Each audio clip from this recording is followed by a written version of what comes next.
Today, I'm happy to introduce Adam Andrzejewski, CEO of OpenTheBooks.com, an organization devoted to exposing excessive spending by our government.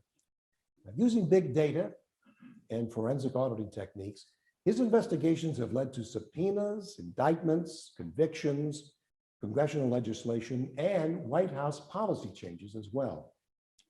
For example, since February, Open the Books has partnered with Real Clear Politics to publish a daily government waste of the day report.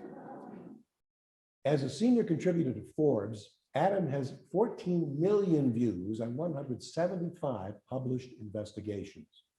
Every day they shine a white-hot spotlight on waste, fraud, corruption, taxpayer abuse across all levels of federal, state, and local government. And they are not slowing down. Why? Because the public wants to cut waste. In fact, I think all of us do. To fight government waste, they produce examples that people can see and touch and feel. Their role at Open the Books is to expose that bloated spending so you can follow the money, so you can see how your elected officials are putting your tax dollars to use. And then it's up to you to hold them accountable. It's your money. Ladies and gentlemen, without further ado, let me introduce to you Adam Andrzejewski.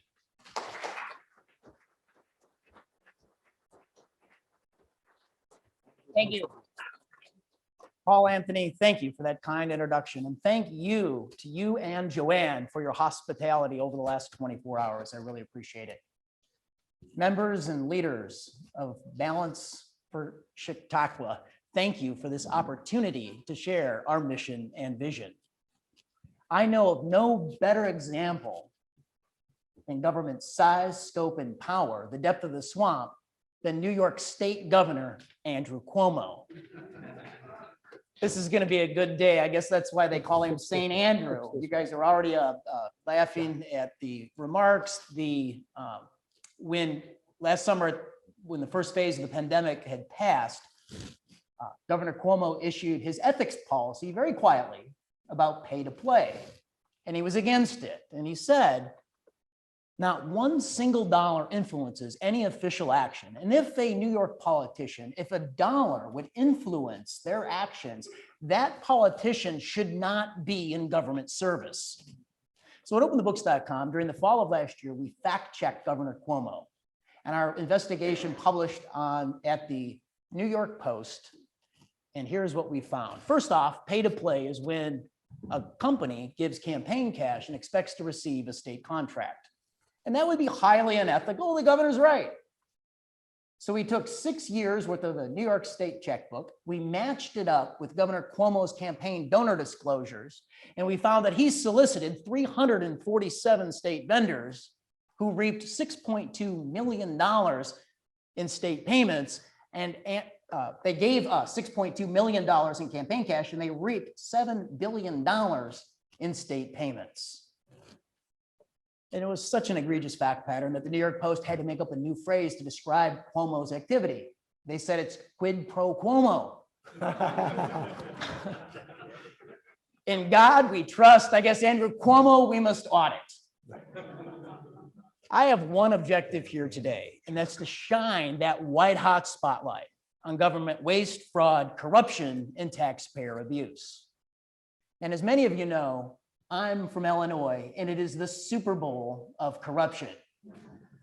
Our reputation for corruption is international. At one point, 4 out of the last 9 governors at a recent point had served time in the federal penitentiary. In 2013, 2 of our governors were actually in the federal pen at the same time, and it was one from each party. Democrat Rod Blagojevich, he tried to sell Barack Obama's Senate seat, and Republican George Ryan.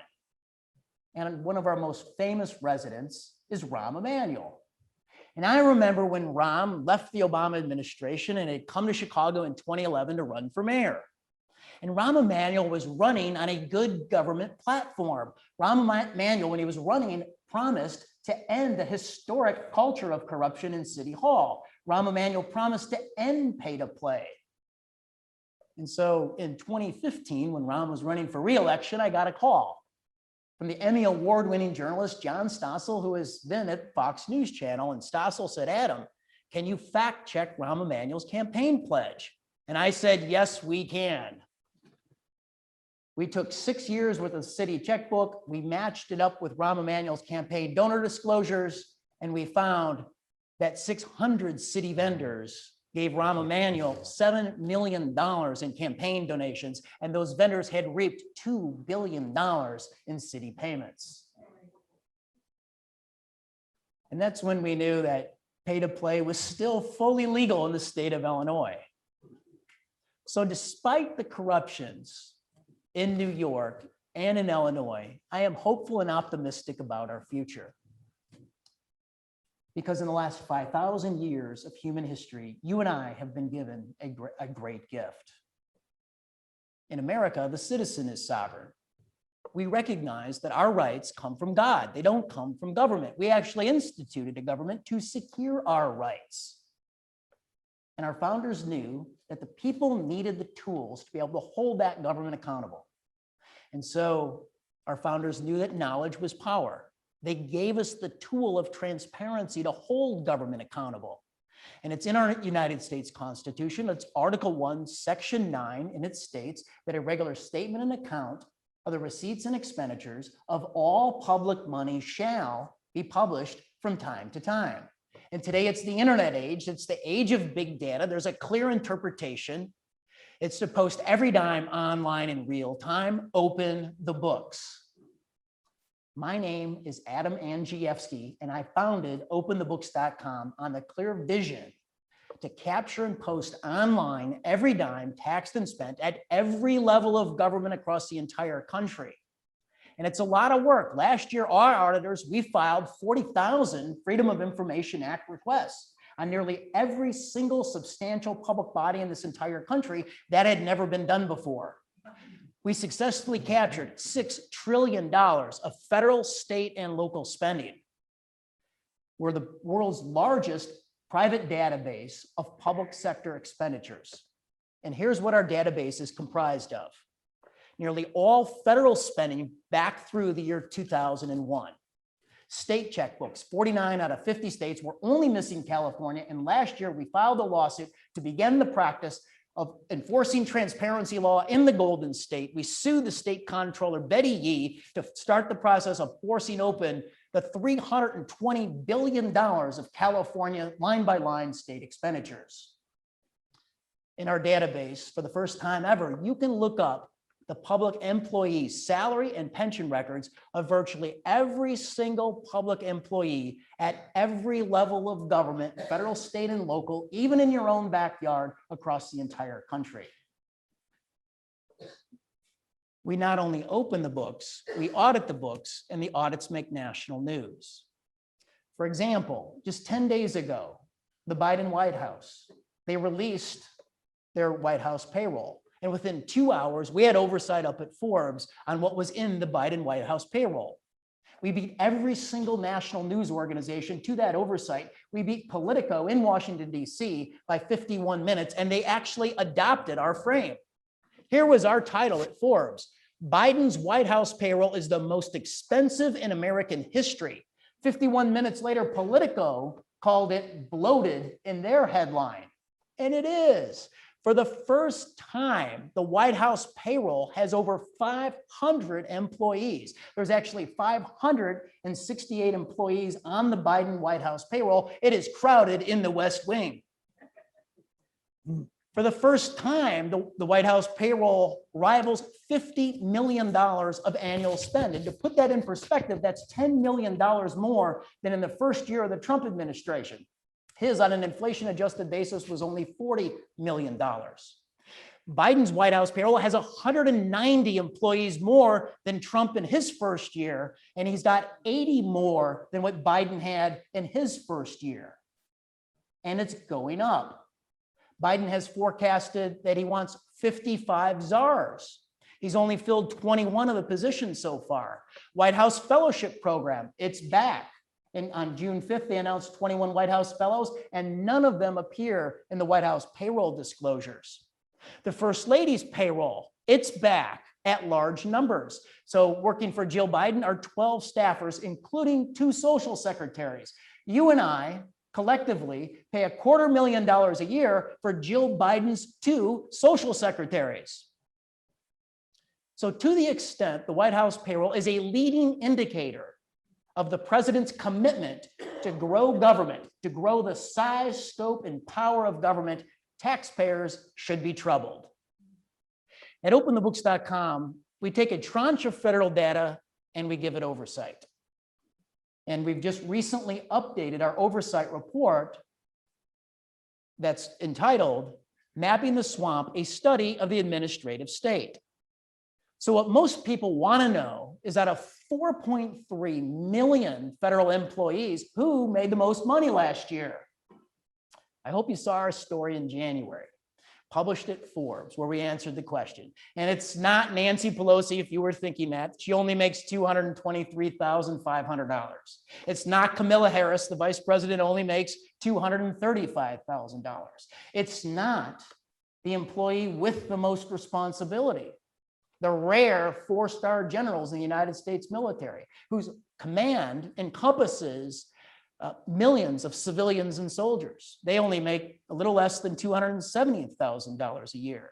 It's not the president of the United States. Joe Biden only makes $400,000 a year. Who here in the room saw the report? Anybody? The number 1 most highly compensated federal employee out of 4.3 million. Yes, it's a big story. Sean Hannity mentions this without citing us every night on Fox News. Anthony Fauci, the good doctor, made $434,000 last year. And I wish he was a little bit better on the science. First, it was no masks, then 1 mask, then 2 masks, masks forever. And now we know from his emails that he didn't even believe a mask that you and I were buying at the local drugstore would prevent the coronavirus. And Dr. Anthony Fauci is a very good example as to what's going on in the federal bureaucracy. Here's some of the findings from our report. The federal bureaucracy is very expensive. It's $1 million a minute. It's $500 million a day. It's $15 billion per month. We found a new minimum wage in the federal bureaucracy and the executive agencies. The average salary now in 78 large federal agencies exceeds $100,000, 6 figures. But it's not only about the lucrative salaries, it's also about the paid time off.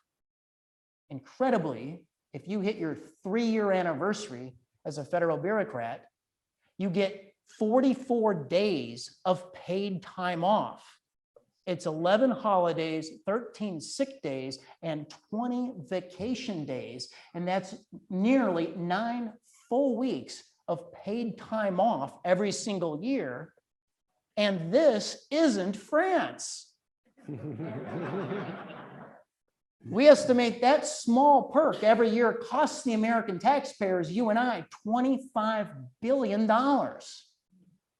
And it's not only about the lucrative salaries and the paid time off, but also about the performance bonuses. We know that last year, 1 million federal employees received a performance bonus for $1.1 billion. And that mystifies a lot of people. I don't think government's running that well. How can 1 million federal workers get a performance bonus? So we dug a little deeper. And this is actually true. We found that 99.6% of all federal employees are rated fully successful. And that's actually impossible. The advertised purity of Ivory soap is only 99.4%. So it's not only about the lucrative salaries, the 44 days of paid time off, the performance bonuses, the federal bureaucracy. We also have a transparency problem. You see, we just got the 2020 payroll through the door, and I haven't had time to analyze it, but I asked my team of auditors, I said, how many salaries this year are redacted from the responsive record? And they told me the number, it's 347,000 that the Biden administration redacted from the executive payroll.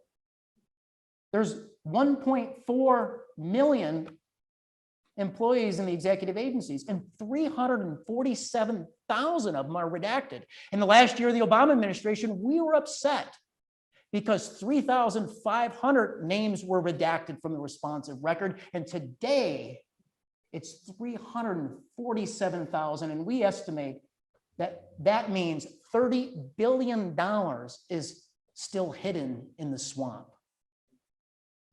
We have a lot of work to do.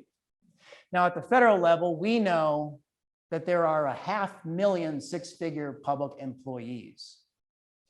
And here's what I want you to know. We can't complain about Washington, D.C. unless we have good government where we live, where we have network, and where we can get things done. The swamp at the federal level is dwarfed by the state and local swamp. There are 1.6 million six-figure public employees at the state and local level. I hope you saw a report this spring. In March, in my column at Forbes, we broke the news that the LA County lifeguards can make up to $392,000. Life's a beach when you're an LA County lifeguard. And we put Baywatch on Paywatch. We found 82 California lifeguards made between $200,000 and $392,000 last year, and 7 of them made more than $300,000. We found 31 lifeguards made between $50,000 and $131,000 last year on overtime alone. We found a single lifeguard made in a 5-year period $630,000 on overtime alone. And the union wasn't done negotiating that lifeguard contract. They have an outstanding retirement plan. It's 30 years and out on up to 80% of your pay as early as age 50. Then you got the tree trimmers in Chicago who can lop off 6 figures, $107,000 a year. You've got the city manager in red states like Texas. In the border community down in El Paso, I think it's El Paso, the average income is $20,000. It's a poor town. In the last 3 years, the city council has conferred $1.9 million of cash compensation on the city manager position. And that is a moral outrage. Here in the state of New York, many people wonder why New York is in trouble. And at OpenTheBooks.com, we know the answer. There are 300,000 six-figure public employees. The heavy boot of government in New York to pay their salaries, perks, and pension is a lot heavier than in states like Florida. Florida has more people than the state of New York. Florida has 50,000 six-figure public employees. Texas has more people than the state of New York. Texas has 80,000 six-figure public employees.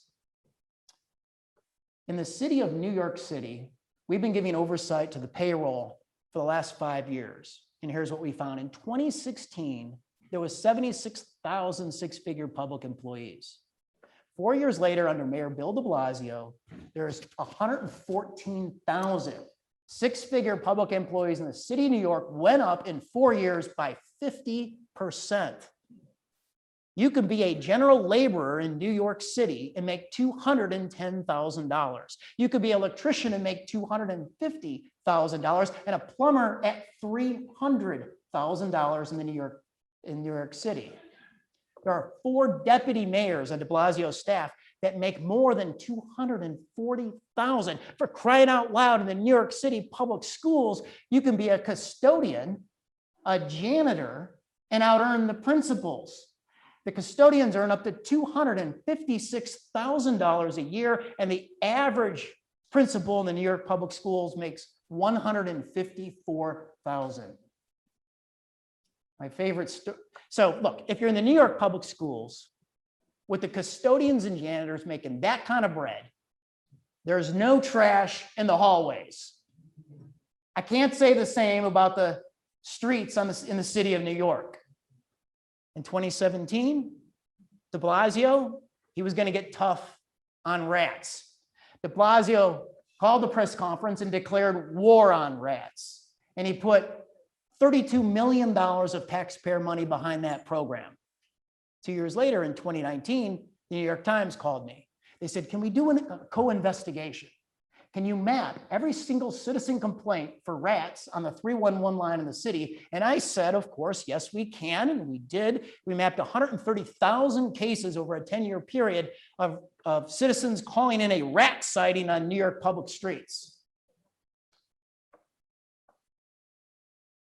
We found in the data that the DeBlasios War on Rats campaign, the number of rat sightings increased by 40%. The rats were winning. They had outfoxed the New York City bureaucrats. There's 329,000 people that work for the city of New York, and the rats were winning. On the day that de Blasio declared for president of the United States, the title of the co-investigation at the New York Times, on the homepage of the Times' website, the title read, "The rats are taking over New York City." Probably not the press that de Blasio wanted on that special day for him, as he declared for president. At all levels, we have a lot of work to do in this country. At OpenTheBooks.com, our data can be used to hold elected officials accountable for their promises. So we had noticed in the summer of 2019, we had actually noticed in 2017 when London Breed was running for mayor of San Francisco that she ran on a promise to clean up the streets of San Francisco. San Francisco, I don't have to tell you, they have a homeless problem, about 8,000 homeless people, and the homeless people were defecating on city streets. So she ran on a promise to clean up the streets. So 2 years later in 2019, we downloaded the citizen calls to the 311 line of human waste in the public way. And we mapped 140,000 cases over a 9-year period on our interactive mapping platform. And yes, we did use brown pens. Let me tell you, there's a brownout in the Bay Area. That map, the whole city was brown. It trended on national Twitter. It made international news. You see, in 2014, there was 10,000 calls of human waste in the public way on the city's 311 line.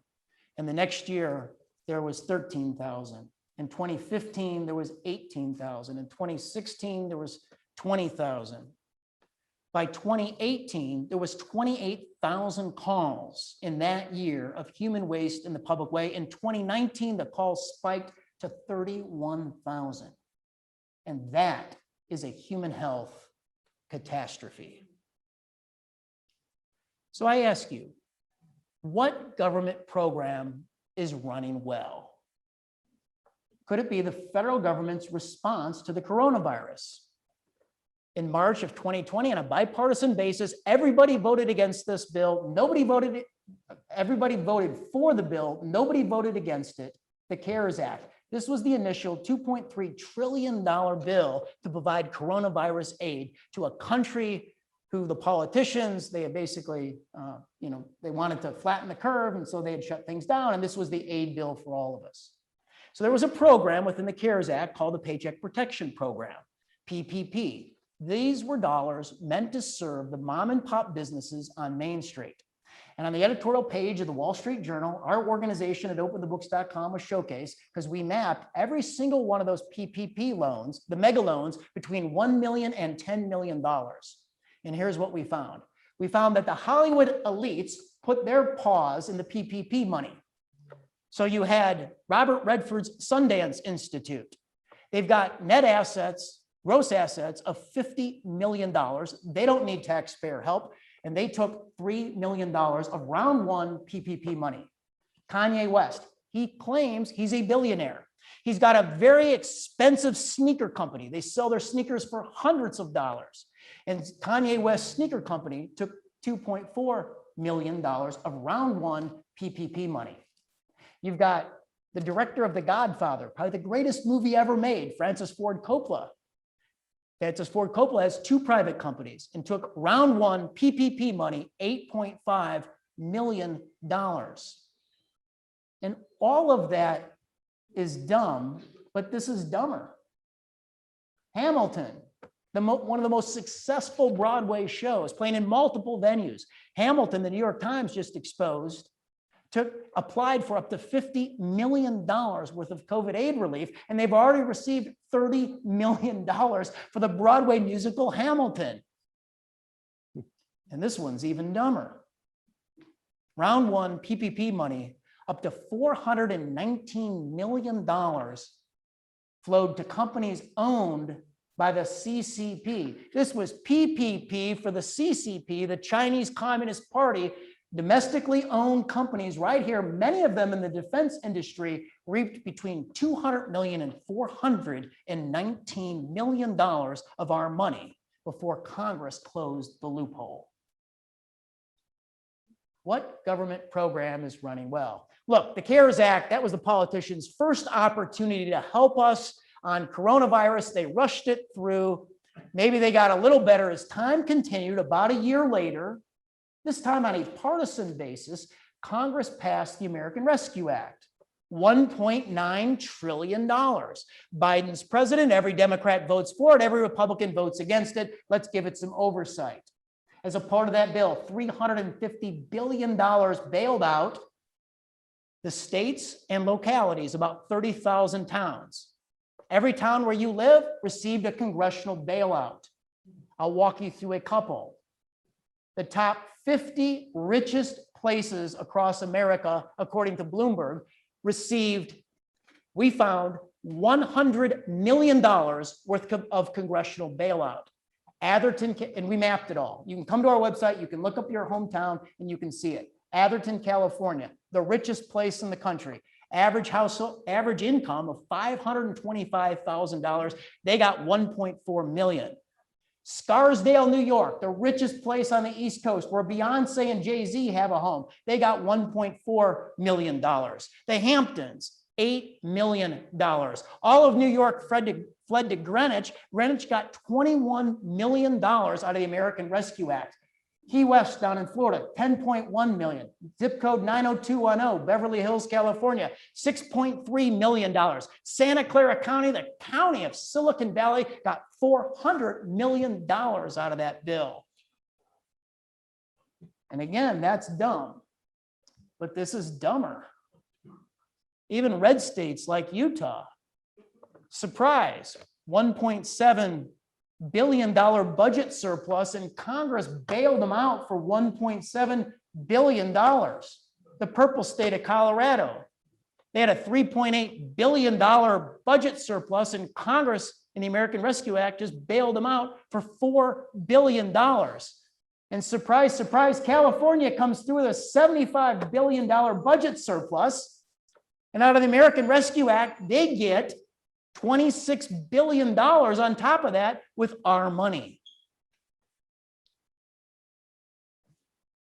Let's go to K12 schools in the American Rescue Act. Okay, during the pandemic year of 2020, Congress bailed out K12 schools to the tune of $80 billion. It was so much money they couldn't even spend $10 billion of it. Now the shots are being distributed. We can see the light at the end of the tunnel on the pandemic. And the American Rescue Act comes through in March, and in one fell swoop, along party lines, Congress provides $128 billion for K-12 schools. And now we know 95% of it won't even be spent to the year 2022 through 2028. Government had a chance during COVID to show us just how good they are, how they can help solve our problems. No one had greater pain in the country than the 44 million Americans that were tossed out of a job at the height of the pandemic. And Congress provided $860 billion worth of unemployment. If government has a role, everybody in this room can agree. The role of government is to help people who can't help themselves, people that have real needs, experiencing real pain. And today we know that half the money was stolen. Criminals, con artists, crime syndicates have stolen up to $400 billion. It's the largest public crime spree in the history of the country. So you tell me, what government unit is running well? You know, I don't think government has ever run well. I mean, think about the good US Senator, the Democrat from Wisconsin, William Proxmire. Between 1975 and 1990, between 1975 and 1988, Proxmire gave 168 of his Golden Fleece Awards. See, Proxmire was disgusted when he got to Washington, D.C., and saw the abject waste and what he called nonsensical spending. And so he came up with this award, which the Washington Post said that in his era was the most robust political device. So Proxmire would hand out these awards. In his obituary at the New York Post, in his obituary at the New York Times, they highlighted a couple of these awards. Here's one of them. In inflation-adjusted dollars today, about $250,000 was doled out by the FAA, who got his Golden Fleece Award for a study of 432 flight attendants, how they arrange their knees when they sit, and they measured the length of their buttocks.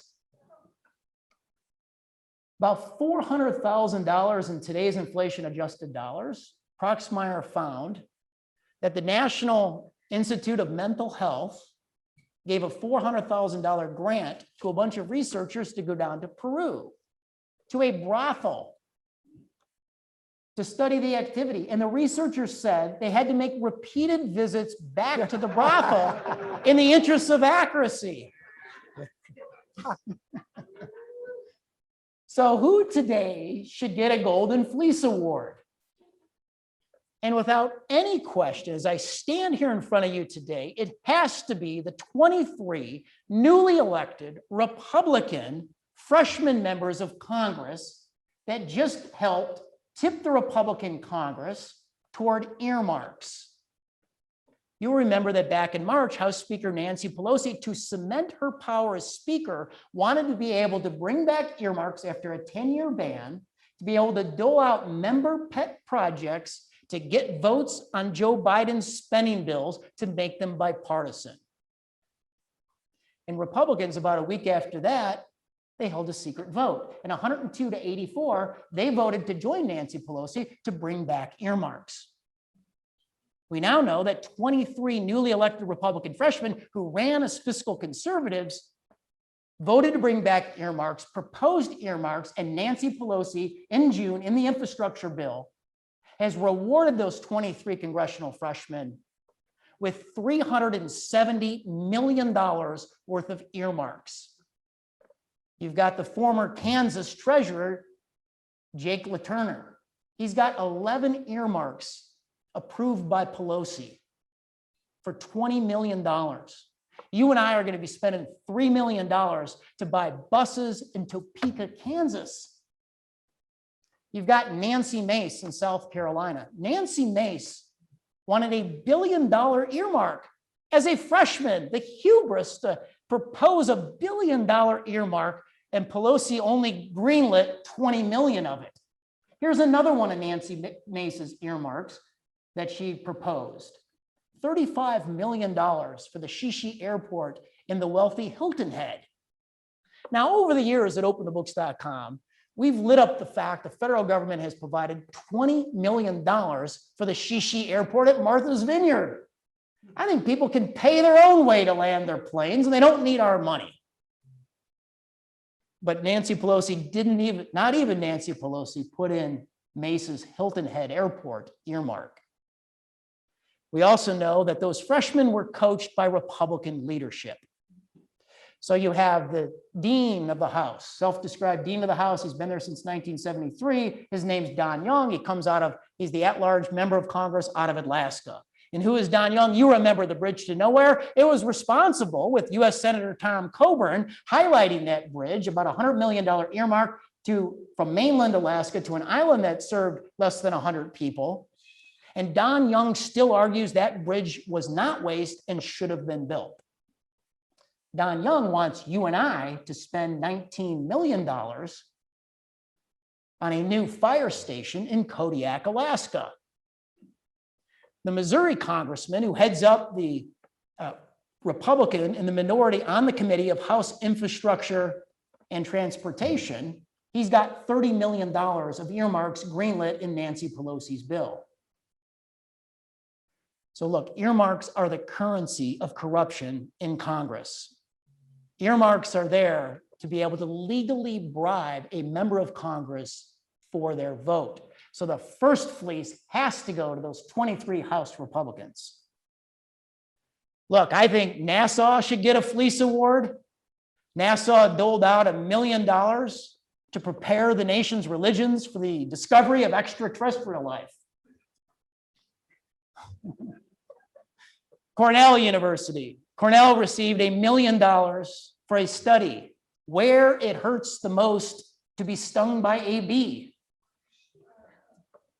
Health and Human Services, they deserve a fleece award. They gave $1.4 million for sex education for California prostitutes who could probably teach the class. And the International Aid Agency certainly needs a fleece. They doubled down on the California prostitution grant. They gave $2.1 million for sex education for prostitutes in Ethiopia. So what government program is running well? Could it be farm subsidies? We did an oversight report of farm subsidies in America's urban areas where there are no farms. We found tens of millions of dollars flowing into New York City, Chicago, and the Washington, D.C. Beltway. My favorite example, it comes from Chicago. I guess the waste examples are always better in Illinois. The founder of the Nation of Islam, Reverend Minister Louis Farragut, is a farmer in a 17-year period, mailed to his home in Hyde Park, Chicago. He collected $317,000 worth of farm subsidies. What government program is running well? Could it be the federal funding of America's Ivy League colleges? We did an oversight report of the 8 schools of the Ivy League over a 6-year period, and they collected $42 billion worth of taxpayer subsidies, special tax breaks, and federal direct payments on contracts and grants. We took a look at the Ivy League collectively at $42 billion versus federal payments to states, state governments. And if the Ivy League were a state during that 6-year period, they would out earn on federal direct payments 16 state governments. We took a look at the $24 billion over that 6-year period collected on contracts and grants by the Ivy League schools versus what they collected from undergraduate student tuition at $22 billion. Today, the Ivy League is more federal contractor than they are educator. And we also found a lot of waste within the Ivy League grants. I talked about the bee study at Cornell. Here's one from Columbia, nearly $6 million to create fake voicemails from 50 years in the future after America has been decimated by climate change. And you could have used your voice memo application on your smartphone. You don't need $6 million, and Columbia should pay the money back. We now know our projection as of 2 weeks ago for the close of the 2021 fiscal year at the Ivy League. We project with the stock market gains, they'll collectively have an endowment of $170 billion. Over the next 27 years, we project the Ivy League colleges will have $1 trillion endowment. So join me. The Ivy Leagues can't make the argument that they need taxpayer help. The Ivy League should lighten the load on the American taxpayer.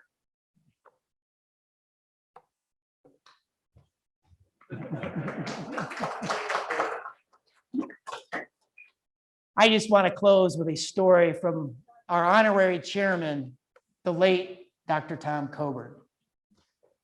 So when Coburn was getting ready to leave the Senate, he told the following story. You see, Coburn was a citizen legislator.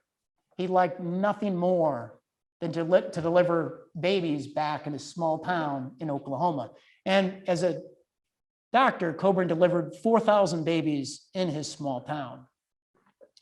And Coburn gave us all a warning as he left the Senate. And it's called Coburn's 3-minute warning. And he compared it to when he was delivering babies. He said, on the law, a large number out of 4,000 deliveries, sometimes you would know you had a problem when the baby's heartbeat, which was normally 130 to 140 beats per minute, would fall to 50 or 60 beats a minute. Coburn said, at that moment, you had to make a decision. You could go for the forceps, you could go for the vacuum extractor, you could wheel the mother out of labor and delivery, put her up on the table, cut a hole in her belly and do a C-section. But the fact was you had to make a decision to save the life of the mother, to save the life of the baby. And Coburn said, now in America, this is our 3-minute moment. We, you and I, we need to make a decision. We need to join arms. We need to fight on hard facts. And when we fight, we win. Let's lock arms. Let's fight these battles together. I'm inviting you to join us, to join the transparency revolution. Thank you.